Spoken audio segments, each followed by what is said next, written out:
Namaste, this is Anjali Das Kotapati. Welcome to my channel Art Cafe with Anjani Putra. So ఈరోజు మన topic వచ్చి Vincent van Gogh painting life. Yes, seriously నేను ఆ story ఇప్పుడు దాకా చదువుతూ రాసుకుంటూ ఉన్నాను. దాంట్లో కొన్ని లైన్స్ నాకు హార్ట్కి ఎంత టచ్ అయినాయి అంటే, it's end of the life. అతను చనిపోయిన తర్వాత తన పెయింటింగ్స్ అన్నిటిని ఎగ్జిబిట్ చేస్తున్నారు, చాలామంది పొగుడుతున్నారు. ఆ పొగడ్తలు విన్న అతని భవిష్యత్తు ఎలా ఉంటుందో అని మ్యాక్సిమం వాళ్ళ కన్నతల్లి ఖచ్చితంగా, వాళ్ళ మదర్ ఖచ్చితంగా ఆలోచించే ఉంటుంది. కానీ అతని పెయింటింగ్స్కి అంత ప్రశంసలు వస్తుంటే, అంతమంది కొంటుంటే, అన్ని డబ్బులు పెట్టుకుంటుంటే ఆ తల్లి ఎంత హ్యాపీ ఫీల్ అయి ఉంటుందో.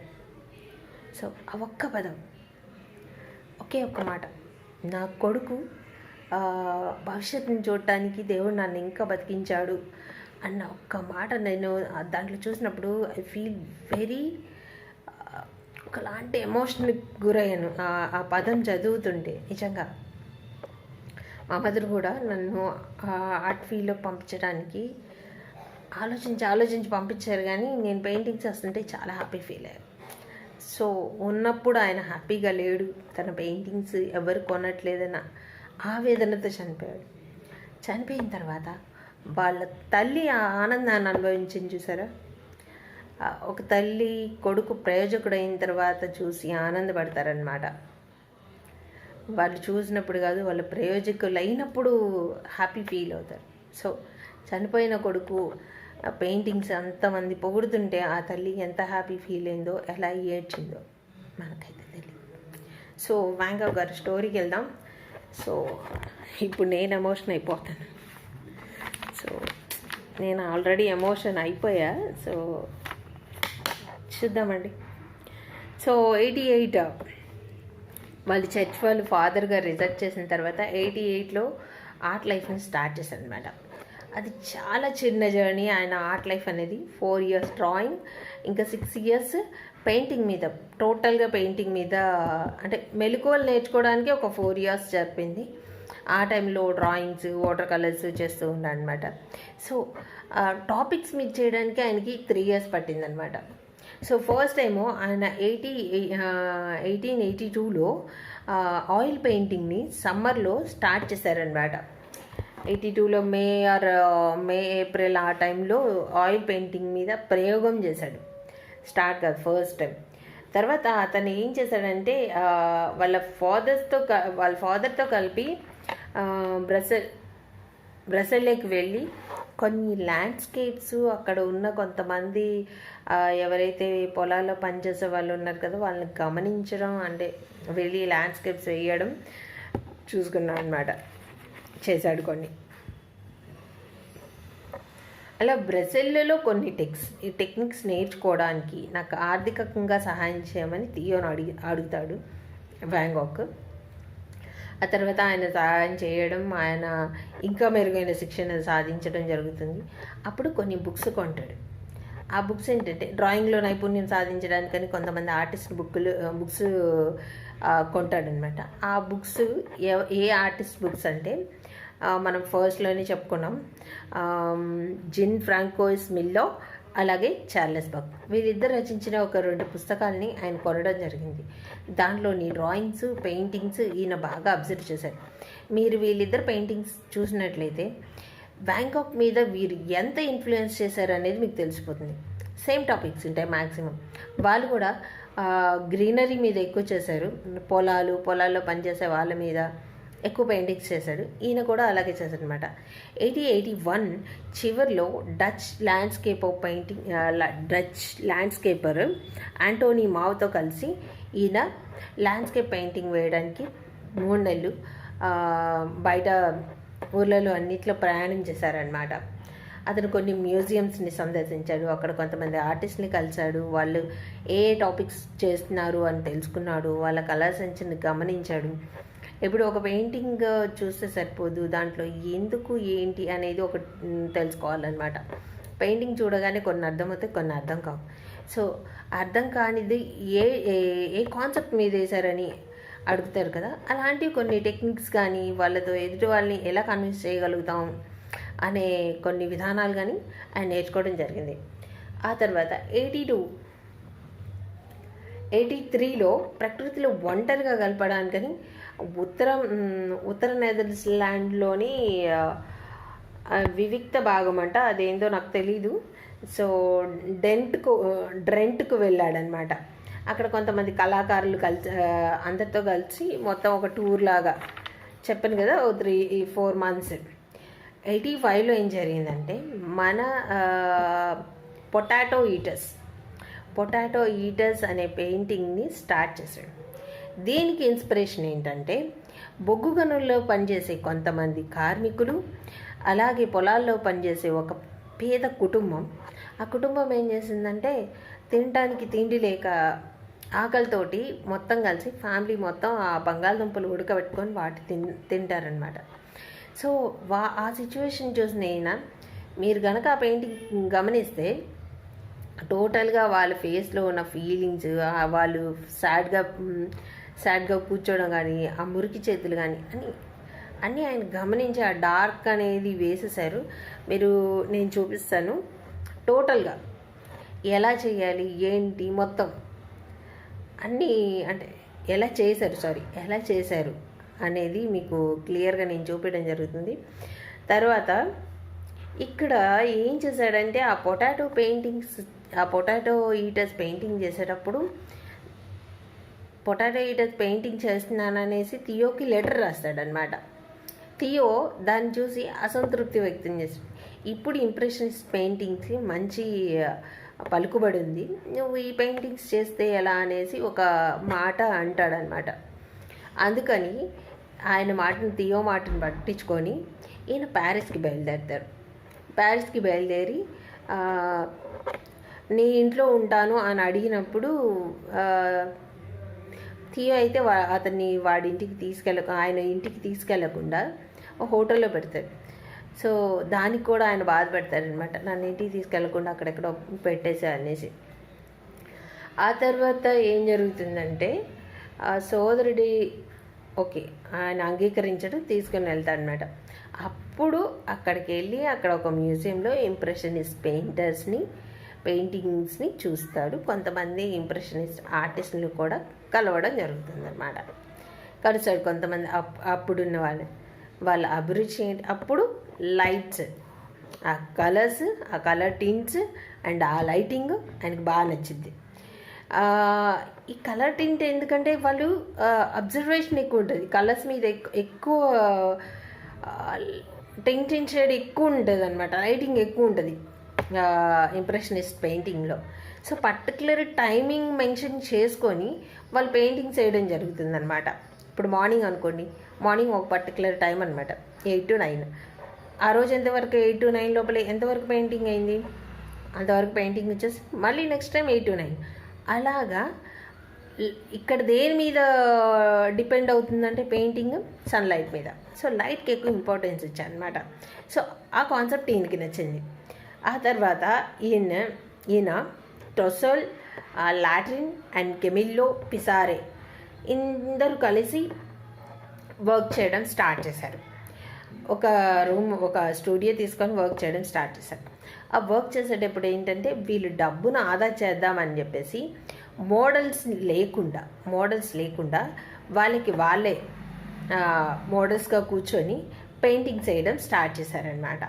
ఆ పెయింటింగ్స్ వేసేటప్పుడు ఏమైందంటే వాన్ గోగ్ ముక్కు కొద్ది పెద్దగా ఉంటుంది. సో అందుకని వీళ్ళు కామెంట్ చేయడం మొదలుపెట్టారనమాట. దానికోసం వీళ్ళందరూ వాదించుకోవడం అలా చేయడం ద్వారా ఆయన కోపం వచ్చి వాళ్ళతో బాగా వాదియడం, అలా ఒకలాంటి గొడవలు అవుతుండేసరికి అతను వదిలేసి అందరూ వెళ్ళిపోతారు. ఆర్టిస్టులు అందరూ ఆయన వదిలేసి, ఆయన వాదిస్తుంటే ఎందుకు ఈ గోల అనేసి అందరూ వెళ్ళిపోతారు. వెళ్ళిపోయిన తర్వాత ఆయన ఒంటరిగా వర్క్ చేయడం స్టార్ట్ చేస్తాడు. ఇక్కడ కొన్ని ట్విస్టులు ఉన్నాయి ఆయన లైఫ్లో. ఈ ట్విస్టుల వల్లే మ్యాక్సిమం మానసికంగా దెబ్బతిన్నాడు అనమాట. ఆయనకు ఒక ప్రేమ అనేది ఆయన దగ్గర లేదు. ఒంటరిగా గడిపాడు. ఎప్పుడు ఏదో వెతుకుతుంటాడు, ఎప్పుడు ఏదో చేద్దాం అనుకుంటాడు. ఎక్కడ ఫెయిల్యూర్ అయినా కానీ సక్సెస్ అవ్వడానికి ఇంకో దారంటూ వెతుక్కుంటాడు అనమాట. సో ఇక్కడ ఈయన ప్రేమ వ్యవహారాలన్నీ ఆయనకు అన్ని ఫెయిల్యూర్స్ అనమాట. ఇది మెయిన్ ఆయన డిసప్పాయింట్ అవ్వడానికి, ఆయన మెంటల్ స్ట్రెస్ ఫీల్ అవ్వడానికి ఫస్ట్ కారణం ఇవే. ఈయన ఏం చేశాడంటే ఒక ఆర్థిక ఇబ్బందులు ఎదుర్కొనే ఒక వితంతువుకి బాగా సహాయం చేస్తాడు. సహాయం చేసిన తర్వాత ఆమెని ప్రేమించడం మొదలు పెడతాడనమాట. ఆమెకి చెప్తాడు, నేను నిన్ను పెళ్లి చేసుకుంటా అని చెప్పేసి. ఇది వాన్ గోగ్ బంధువులకి నచ్చక ఆమెను కొట్టి తిట్టి ఆమ్స్టర్డామ్కి పంపించేస్తారనమాట. తర్వాత అక్కడి నుంచి ఆమె వెళ్ళిపోయిన తర్వాత ఆయన కొద్దిగా లోన్లీ ఫీల్ అవ్వడం, మళ్ళీ ఆ లవ్ ఫెయిల్యూర్ వల్ల ఆయన బాధపడటం, డిసప్పాయింట్ అవ్వడం. అక్కడి నుంచి వేసే గృహాలకు అలవాటైపోతాడు. అక్కడి నుంచి ఇద్దరు ఎవరైతే ప్రాసిక్యూట్స్ ఉన్నారో అక్కడికి వెళ్ళేసి ఇద్దరు, ఆమె పేరు ఏదో ఉందండి, హెర్నిక్ అని ఆమెని ప్రేమిస్తాడనమాట. ఆమెను ప్రేమించి ఆయన స్టూడియోకి తీసుకొస్తాడు. ఆమె అక్కడ మోడల్, అలాగే ఆయన్ని చాలా కేర్ చేస్తుంది, చాలా బాగా చూసుకుంటుంది. ఆమె కొద్దిగా ఓదార్పు అయిందనమాట. ఓదార్పు అయిన తర్వాత ఆమె ఆయనతో ఉండడం చూసి మళ్ళీ వీళ్ళు బంధువులే బెదిరిస్తారనమాట. నువ్వు ఆమెతో పాటు ఉంటే నేను మీకు డబ్బులు పంపించాం, అది ఇది అని అంటాడు. ఆయన డిపెండెడ్ వాళ్ళ బ్రదర్ మీద. సో అనేసరికి ఆ అమ్మాయి వెళ్ళిపోద్ది అనమాట. మళ్ళీ వేశ్య గృహంలోకి వెళ్ళిపోయిన తర్వాత ఈయన పూర్తిగా మొత్తం మనిషి ఫుల్ డిప్రెషన్లోకి వెళ్ళిపోతాడు. చాలా బాధపడతాడు. ఆ బాధ ఇంకా అలా అనమాట. బాధపడిన తర్వాత ఇంకా ఆయన మళ్ళీ ఇంకోటి ఎత్తుక్కుంటాడు. ఎలాగైనా మళ్ళీ వర్క్ చేయాలని చెప్పేసి మళ్ళీ వర్క్లోకి వెళ్తాడు. వర్క్ స్టార్ట్ చేస్తాడు. ఈయన ఒక దగ్గరికి వెళ్ళి జపనీస్ టెక్నిక్స్ కొన్ని చూస్తాడనమాట. జపనీస్ ప్రింటింగ్స్ ఉన్నాయి కదా, ఆ ప్రింటింగ్స్కి ఎక్కువగా ఇన్స్పైర్ అవుతారు.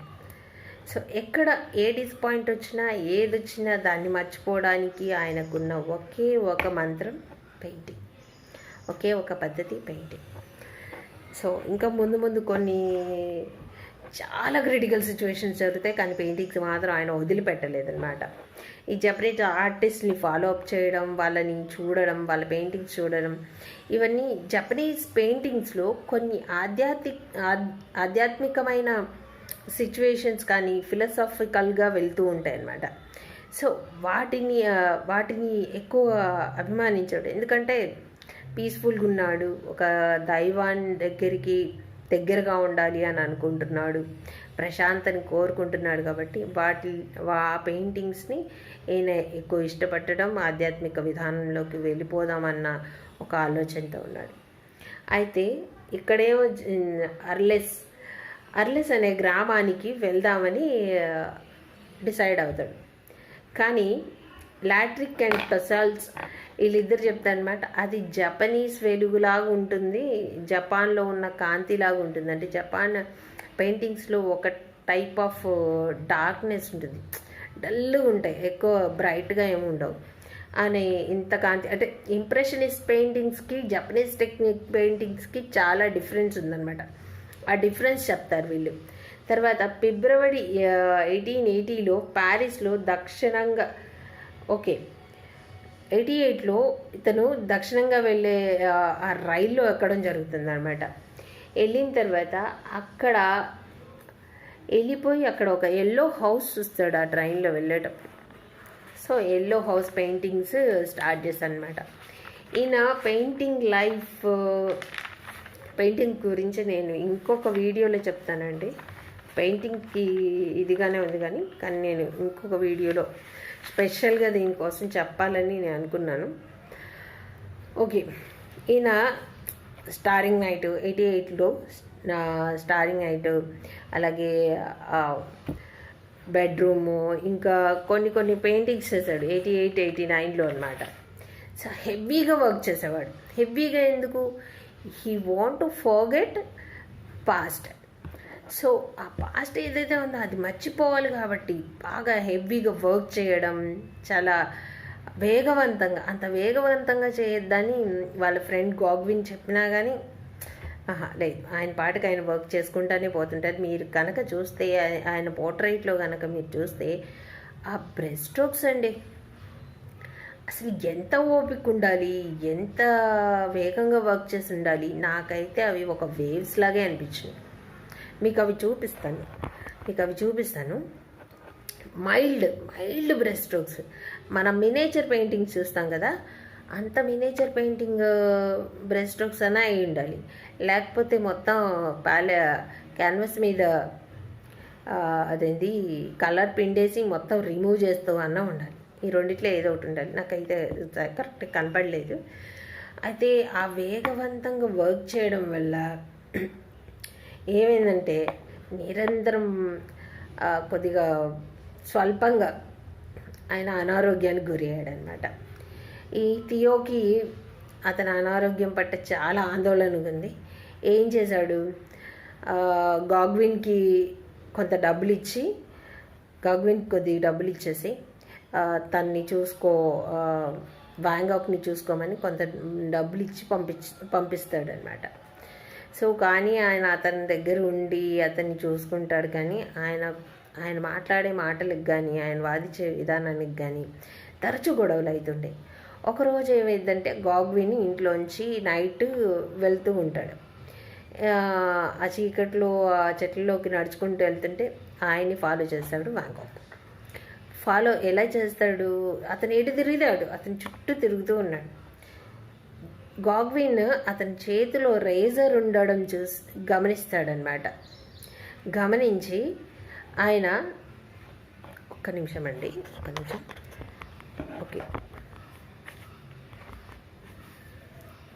ఓకే గమనిస్తాడు. కానీ ఇంకా అనుసరిస్తూనే తిరుగుతూనే ఉంటాడు.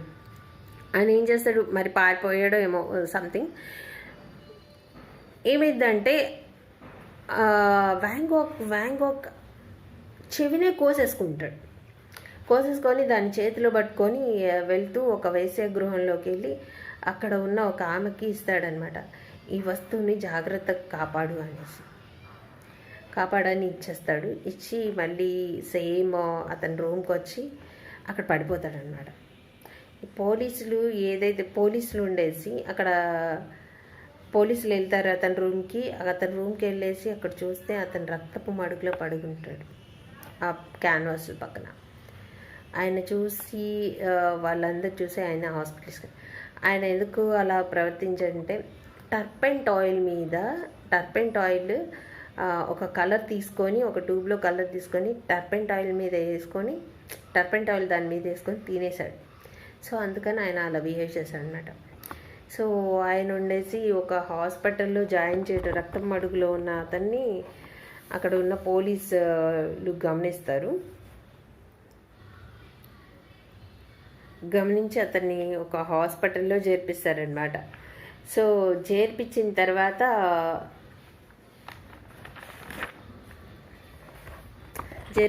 తర్వాత అతన్ని థియోకి తెలపడం జరుగుతుంది. థియోకి ఇలా వ్యాన్ గాగ్కి ప్రమాదం జరిగిందని అతను చూడటానికి రమ్మని కబురు పంపడం జరుగుతుందన్నమాట. ఆయన క్రిస్మస్ రోజున వ్యాన్ గాగ్ని కలవడానికి వస్తాడు, హాస్పిటల్ చూడటానికి వస్తాడు. డాక్టర్లతో మాట్లాడతాడు. నా తమ్ముడిని ఎలాగైనా బ్రతికించండి, నా సోదరుని ఎలాగైనా బ్రతికించండి అని అడుగుతాడు అనమాట. డాక్టర్లు చెప్తారు ఇతనికి ఏం ప్రమాదం లేదు, బాగానే ఉన్నాడు, కానీ కొన్ని రోజులు హాస్పిటల్లో ఉండాలి. ఓకే. ఆ తర్వాత జనవరి 7, 1989 హాస్పిటల్ నుండి డిశ్చార్జ్ చేస్తారు. అక్కడి నుంచి ఆయన అసలు ఎందుకు జరిగింది ఎందుకు అని రీకాల్ చేసుకుంటే కనుక ఆయనకే అర్థం, నా చెవి నేనే కోసుకున్నాను అంటే నేను మనసు చాలా డిస్టర్బ్ అయ్యానని ఆయన అనుకుంటాను అనమాట. ఆ తర్వాత ప్రకృతిలోకి వెళ్ళి వర్క్ చేయడం స్టార్ట్ చేస్తాడు మళ్ళీ. కానీ ఆ వర్క్ అనేది సాగలేదు, తన మనశ్శాంతి తిరిగి రాలేదు.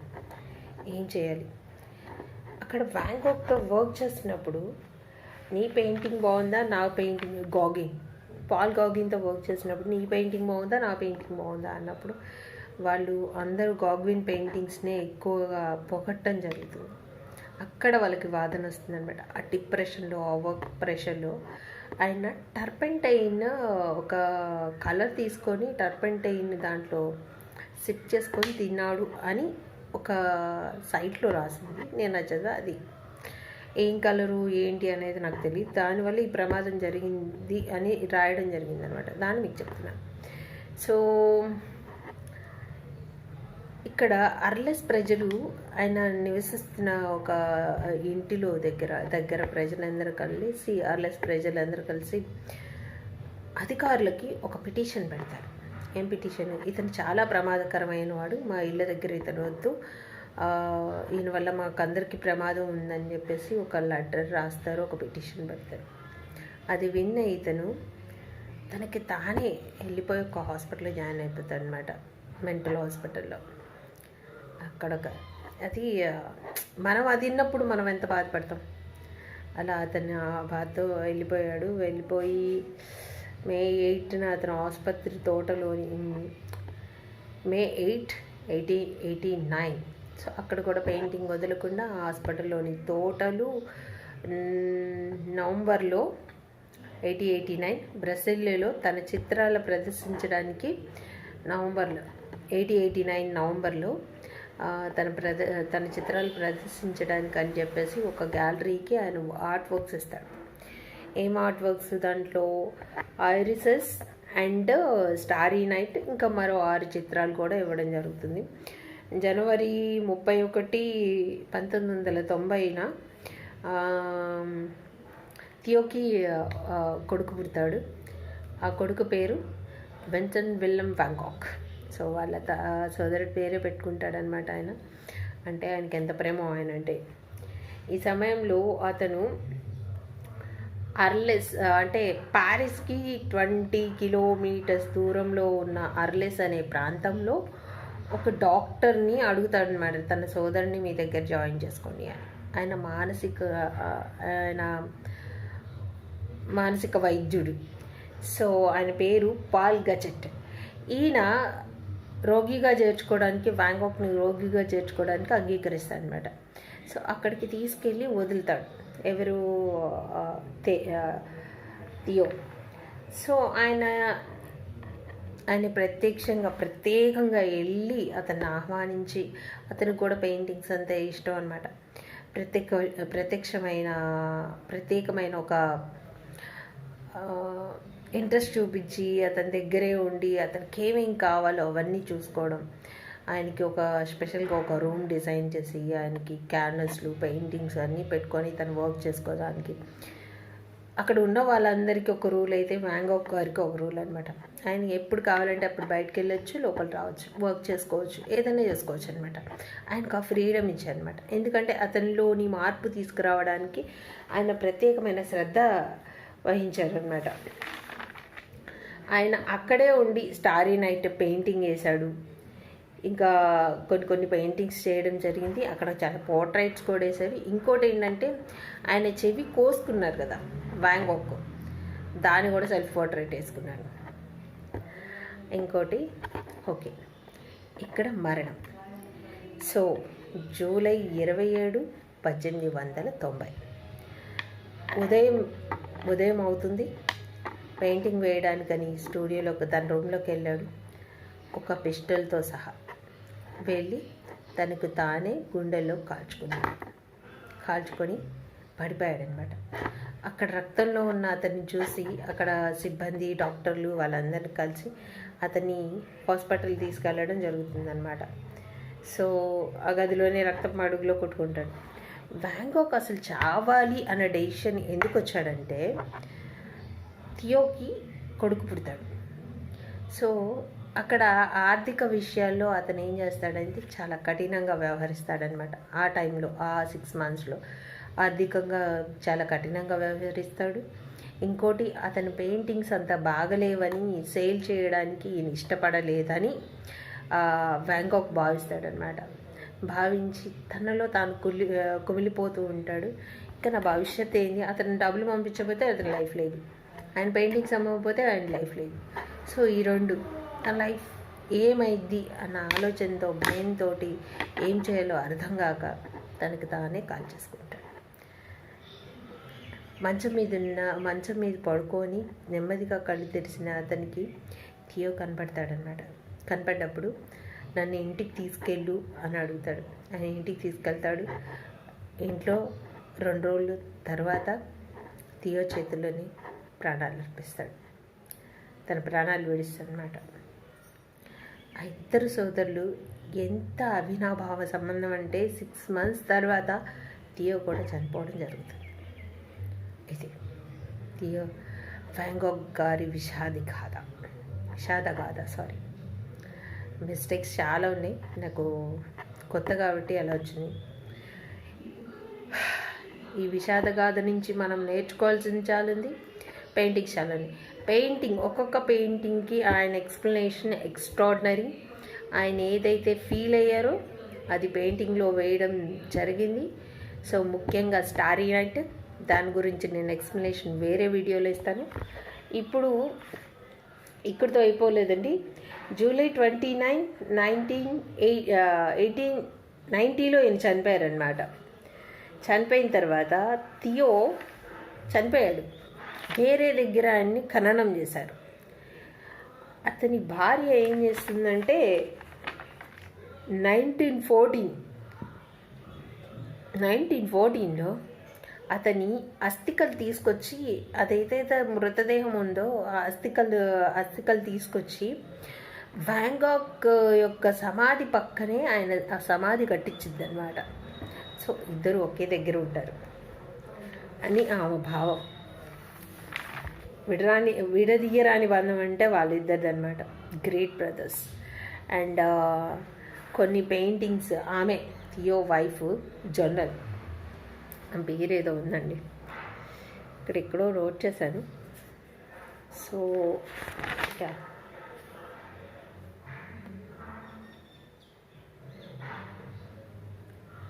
సో థియో భార్య వచ్చేసి